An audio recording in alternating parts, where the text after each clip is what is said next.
ثنا کے بعد ہائی تھی واجب القدر، قابل صد عزت و احترام و تکریم سامعین کرام، ناظرین کرام، الحمدللہ تبارک و تعالی برکتیں ہی برکتیں، رحمتیں ہی رحمتیں۔ جمعۃ المبارک کا بابرکت دن ہے اور آقائے دو جہاں صلی اللہ تعالیٰ علیہ وسلم کی تشریف آوری کا مبارک دن ہے۔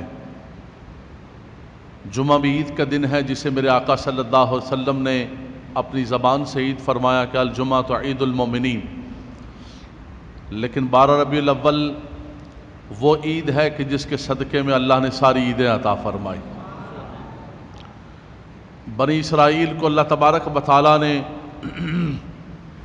من و سلوہ کی نعمت عطا فرمائی، آسمان سے ان کے لیے مائدہ نازل ہوا۔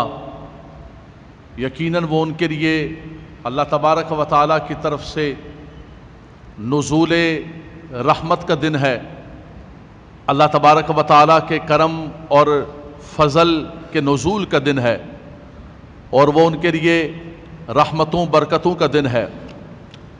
بنی اسرائیل نے حضرت عیسیٰ علیہ السلام سے گزارش کی کہ آپ اللہ تعالیٰ کی بارگاہ کے اندر دعا کیجئے کہ اللہ تبارک و تعالیٰ آسمان سے ہمارے لیے مائدہ نازل فرمائے۔ بلکہ پہلے انہوں نے کہا کہ کیا آپ کا رب یہ استطاعت رکھتا ہے؟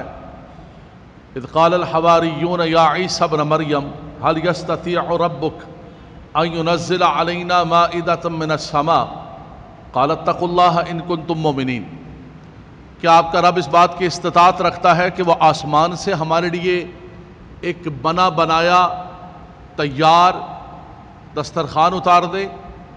آپ نے فرمایا یہ کیا بات کر رہے ہو کہ استطاعت رکھتا ہے، طاقت رکھتا ہے؟ قال اتقوا اللہ ان کنتم مؤمنین، اللہ سے ڈرو اگر تم ایمان والے ہو اور صاحب ایمان ہو۔ اور نے کہا نہیں حضور، گزارش یہ ہے قالوا نريد ان ناكل منها وتطمئن قلوبنا ونعلم ان قد صدقتنا ونكون عليها من الشاهدين۔ کہا ہم نے اس لیے کہا کہ ہم چاہتے ہیں کہ ہم اس میں سے کھائیں اللہ کی نعمت میں سے، اور ہمارے دلوں کو اطمینان پہنچے، اور جو اللہ کا ہمارے ساتھ وعدہ ہے اس وعدے کو ہم سچا ہوتا ہوا دیکھیں اور ہم شاہدین میں سے اور گواہوں میں سے ہو جائیں۔ فرمایا ہاں اگر تم اطمینان قلبی کے لیے چاہتے ہو تو پھر میں اللہ کی بارگاہ کے اندر دعا کرتا ہوں۔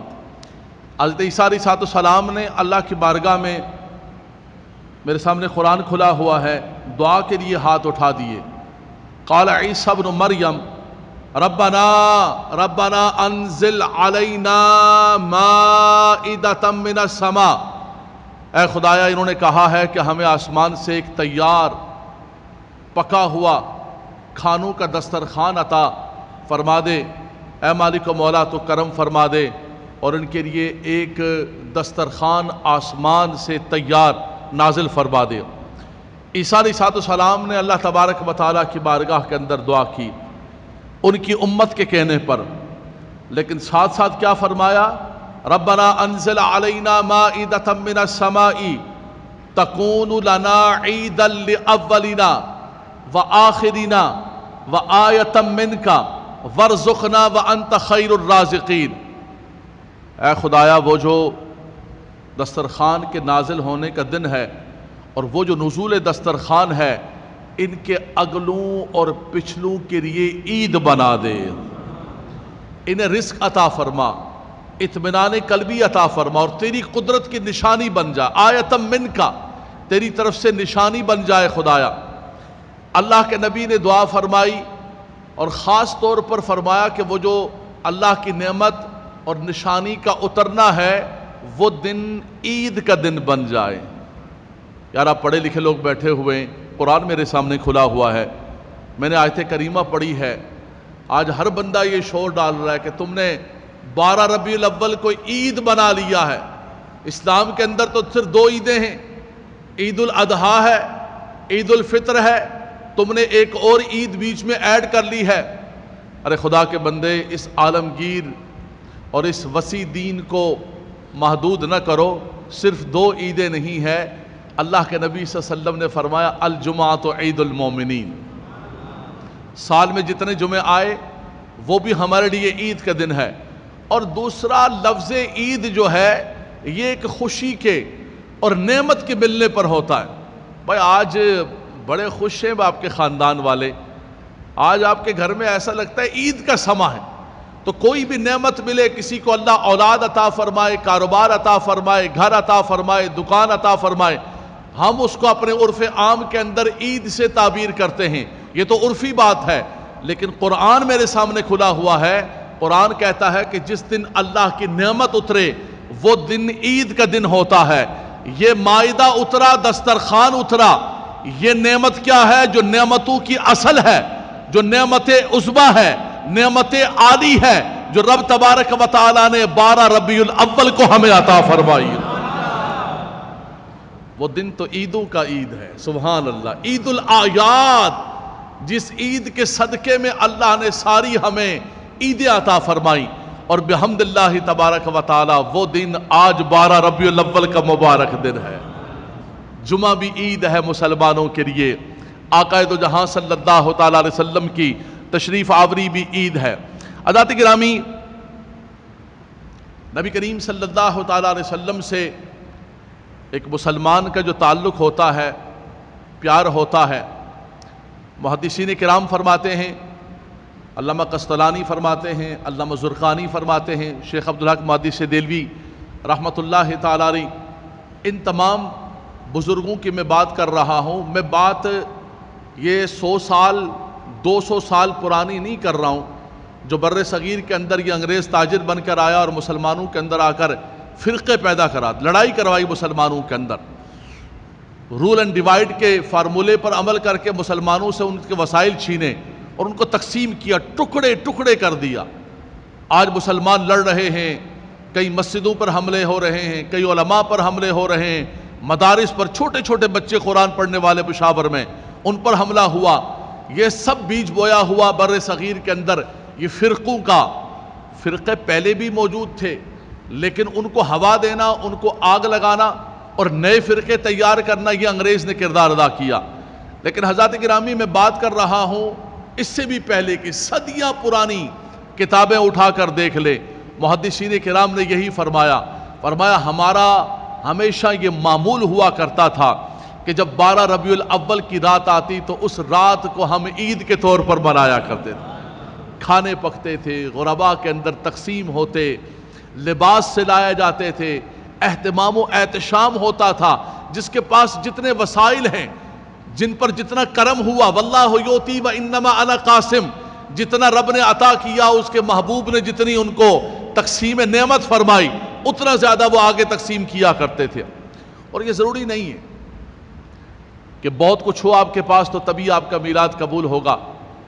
شاہ عبدالعزیز محدث دہلوی رحمۃ اللہ تعالیٰ علیہ فرماتے ہیں کہ میں ہر سال، میں نے کہا بہت پرانی بات کرو، صدیاں پرانی، فرماتے ہیں میں ہر سال میلاد منایا کرتا تھا اور اہتمام کیا کرتا تھا، کھانوں کا، فقراء کے اندر ضیافات، سب کچھ۔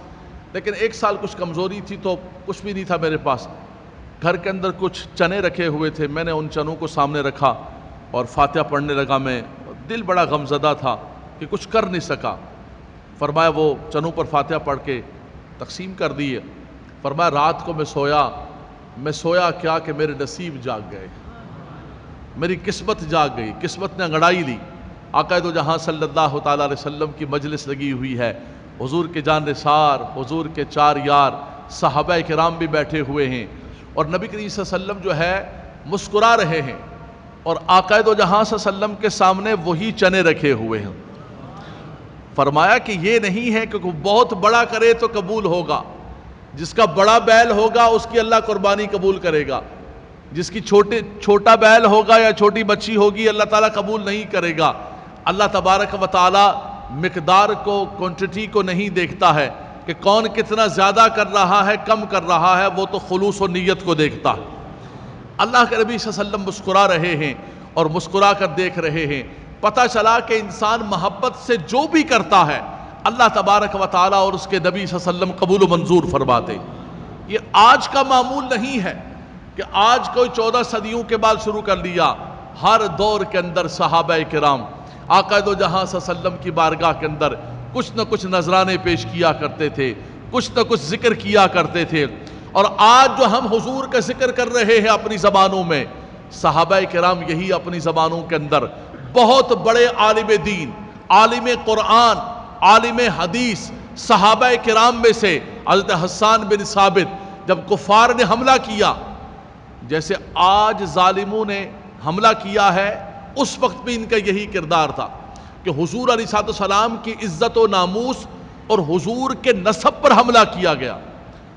حضور علیہ السلام نے حضرت حسان بن ثابت کو سیدنا ابو بکر صدیق رضی اللہ تعالیٰ عنہ کے پاس بھیجا اور کہا کہ جاؤ، آپ شاعر ہیں، اور ابو بکر صدیق رضی اللہ تعالیٰ عنہ ماہر انساب ہیں، اور میرا اور ان کا نسب جا کر اوپر ملتا ہے۔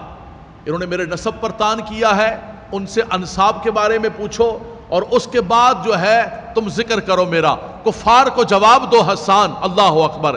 حضرت حسان بن ثابت گئے، حضور صلی اللہ علیہ وسلم کا نسب جو ان کے ساتھ ملتا ہے اس کے بارے میں معلومات کر کے اس کے بعد آپ نے پورا دیوان لکھا حضور کے نسب کے بارے میں، حضور کے آباء و اجداد کے بارے میں، حضور علیہ السلام کو اللہ تبارک و تعالیٰ نے کس اعتبار سے پیدا فرمایا۔ فرمایا رب تبارک و تعالیٰ نے تمام اولاد آدم کو پیدا کیا، اولاد آدم کے اندر قبیلوں میں تقسیم کیا، گھروں کے اندر تقسیم کیا۔ فرمایا تمہارے نبی کو بہترین قبیلے کے اندر رکھا، گھروں میں سے بہترین گھر کے اندر رکھا۔ فرمایا اولاد آدم میں سے بنو اسماعیل کو چن لیا، اور فرمایا بنو اسماعیل میں سے کنانہ کو چنا، کنانہ میں سے قریش کو چنا، اور فرمایا قریش میں سے بنو ہاشم کو چنا، اور فرمایا بنو ہاشم میں اللہ تعالیٰ نے تمہارے نبی کو چن لیا۔ سارے نسب جو ہے حضرت حسان بن ثابت رضی اللہ تعالیٰ عنہ آقا دو جہاں صلی اللہ علیہ وسلم کے اپنے دیوان کے اندر بیان کرتے ہیں، اور اس کے بعد پھر مرکزی کہتے ہیں کہ یا رسول اللہ وَأَحْسَنَ مِنْكَ لَمْ تَرَقَتْ عَيْنِي وَأَجْمَلَ مِنْكَ لَمْ تَلِدِ النِّسَاءُ خُلِقْتَ مُبَرَّأً مِنْ كُلِّ عَيْبٍ كَأَنَّكَ قَدْ خُلِقْتَ كَمَا تَشَاءُ۔ یا رسول اللہ یہ آپ پر طعن کرتے ہیں، آپ پر بات کرتے ہیں، میں نے آپ کا نسب پڑھا، آپ کی ذات کو دیکھا، آپ کی مجلس کو دیکھا، آپ کے اخلاق کو دیکھا، یا رسول اللہ آپ جیسا حسین و جمیل تو کسی نے دیکھا ہی نہیں ہے، آپ جیسا حسین و جمیل تو آج تک میری آنکھ نے نہیں دیکھا ہے، میں نے عرب و عجم کے اندر کوئی نہیں دیکھا، بلکہ نہیں۔ فرمایا آپ جیسا حسین و جمیل تو کسی ماں نے جنا ہی نہیں ہے۔ کیسا پیدا کیا؟ خلقت مبرأ من کل عیب۔ یہ ظالم فرانس کے اندر بیٹھ کر جو حضور پر عیب لگا رہے ہیں، یہی مکہ مکرمہ کے اندر اور مدینے کے یہود کا طریقہ کار تھا۔ فرمایا یہ عیب لگانے والوں کو کیا پتا ہے کہ خلقت مبرأ من کل عیب کأنک قد خلقت کما تشاء۔ فرمایا کہ رب تبارک و تعالیٰ نے آپ کو بے عیب بنایا ہے، بلکہ گویا ایسے بنایا ہے کہ جیسے آپ چاہتے تھے ایسے بنایا ہے۔ یہ کون کہہ رہے ہیں؟ صحابی رسول۔ کس کی بارگاہ میں؟ خود سرکار بیٹھے ہوئے۔ اگر غلط ہوتا تو حضور روک دیتے۔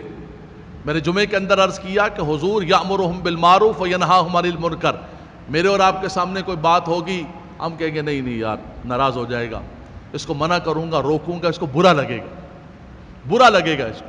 لیکن نبی کا منصب یہ ہوتا ہے، نبوت کا منصب یہ ہوتا ہے کہ نبی کسی بھی خلاف شرع چیز کو دیکھ کر خاموش نہیں رہتا۔ اسی لیے ہمارے ہاں ایک حدیث قولی ہے، ایک حدیث فعلی ہے۔ حضور کچھ کہیں وہ بھی حدیث ہے، حضور کچھ کریں وہ بھی حدیث ہے، حضور نہ کچھ کہیں نہ کچھ کریں، حضور کے سامنے کوئی کام ہو جائے خاموش رہے وہ بھی حدیث تقریری بن جاتی ہے۔ کہ اللہ کے نبی صلی اللہ علیہ وسلم کے سامنے کوئی بات کہی گئی، کوئی کام کیا گیا، حضور خاموش رہے، حضور علیہ السلام نے منع نہیں کیا، فرمایا وہ بھی حدیث رسول بن جاتی ہے، وہ حدیث تقریری بن جاتی ہے۔ اللہ اکبر۔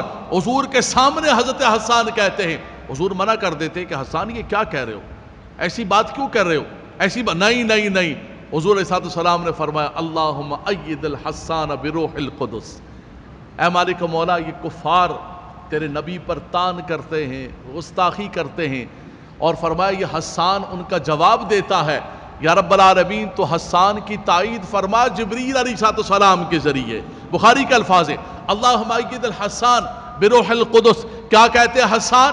وَأَجْمَلَ مِنْكَ لَمْ تَلِدِ النِّسَاء وَأَحْسَنَ مِنْكَ لَمْ تَرَ قَطُّ عَيْنِي وَأَجْمَلَ مِنْكَ لَمْ تَلِدِ النِّسَاءُ خُلِقْتَ مُبَرَّأً مِنْ كُلِّ عَيْبٍ كَأَنَّكَ قَدْ خُلِقْتَ كَمَا تَشَاءُ۔ حسان ہندی اس کا ترجمہ کرتے ہیں، اعلیٰ حضرت امام اہل سنت اس کا ترجمہ کرتے ہیں کہ یا رسول اللہ تیرے تو وصف عیب تناہی سے ہے بری۔ یار مبارک دن آج بھی خاموش بیٹھو گے کیا؟ تیرے تو وصف عیب تناہی سے ہے بری، حیران ہوں میرے شاہ میں کیا کیا کہوں تجھے، سرور کہوں کہ مالک و مولا کہوں تجھے، باغ خلیل کا گل زیبا کہوں تجھے۔ پرواہ لیکن رضا نے ختم سخن اس پہ کر دیا، خالق کا بندہ خلق کا آقا کہوں تجھے، بعد از خدا بزرگ تو یہ قصہ مختصر۔ حضرات گرامی، اللہ تبارک و تعالیٰ نے ہمیں ایسا بے عیب نبی عطا فرمایا، منزہ ہر قسم، خلقتا مبرأ من کل عیب، ہر قسم کے عیب سے مبرہ اور منزہ اللہ تبارک و تعالیٰ نے ایسا پیارا نبی عطا فرمایا۔ ان کا بولنا دیکھیں، ان کا چلنا دیکھیں، ان کا مسکرانا دیکھیں، اللہ اکبر۔ وہ مسکرا دیں، وہ انگلی اٹھا دیں تو ڈوبا ہوا سورج واپس آ جاتا ہے، ان کی انگلی اٹھ جاتی ہے تو چاند کے ٹکڑے ہو جاتے ہیں۔ وہ دعا کے لیے اللہ کی بارگاہ کے اندر ہاتھ اٹھا دیں، رب تبارک و تعالیٰ ان کے اٹھے ہوئے ہاتھوں کو واپس نہیں فرماتا ہے۔ ایسا نبی عطا فرمایا، ان کا میلاد نہیں منائیں گے، ان کی آمد پر خوشیوں کا اظہار نہیں کریں گے، اگر اللہ کی اس نعمت پر ہم خوشی نہیں منائیں گے تو کب منائیں گے؟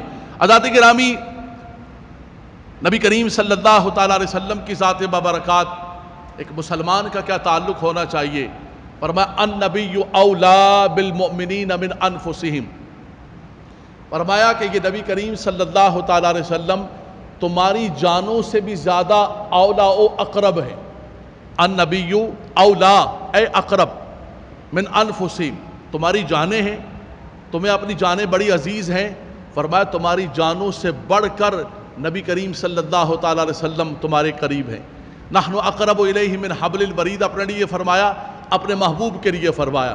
انسان ہر چیز سے بڑھ کر حضور سے پیار کرے، اور اسی کی تشریح حضور نے خود فرمائی، فرمایا کہ لا یؤمن احدکم حتی اکون احب الیہ من والدہ وولدہ والناس اجمعین، فرمایا تم میں سے کوئی اس وقت تک کامل مومن نہیں ہو سکتا، اس کا ایمان مکمل نہیں ہو سکتا ہے، فرمایا جب تک اپنے ماں باپ سے بڑھ کر، اپنی اولاد سے بڑھ کر، اپنے رشتہ داروں سے بڑھ کر، عزیز و اقارب سے بڑھ کر، بلکہ جس چیز سے محبت کرتا ہے، جن لوگوں سے محبت کرتا ہے، سب سے بڑھ کر حضور سے پیار نہ کرے، ایمان مکمل نہیں ہوتا۔ لا یؤمن احدکم، ایمان مکمل۔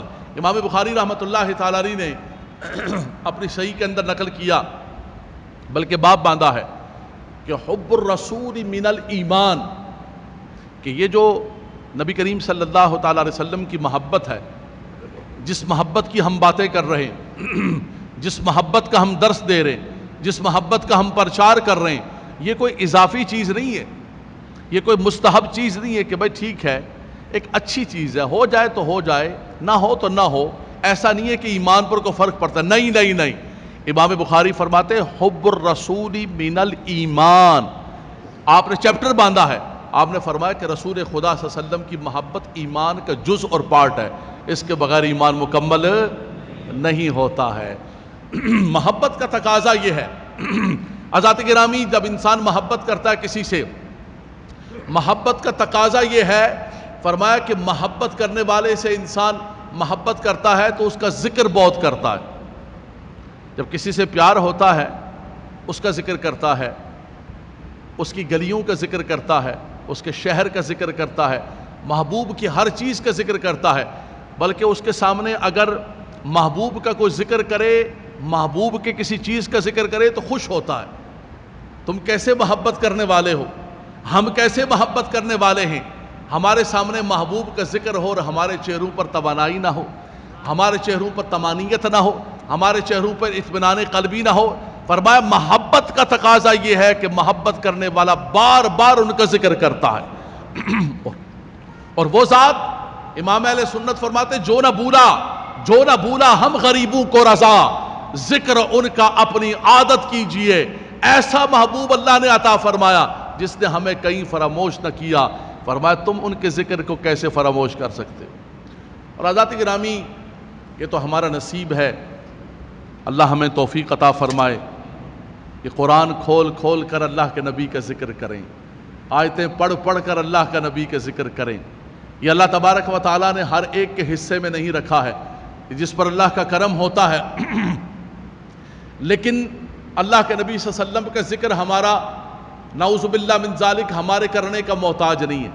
ان اللہ و ملائکتہ یصلون علی النبی، رب تبارک و تعالیٰ اس کے فرشتے درود و سلام کو نزول فرما رہے ہیں۔ اور رب کائنات نے اعلان فرما دیا، فرما رفعنا ورفعنا لک ذکرک، اے حبیب ہم نے آپ کے لیے آپ کے ذکر کو بلند و بالا کر دیا۔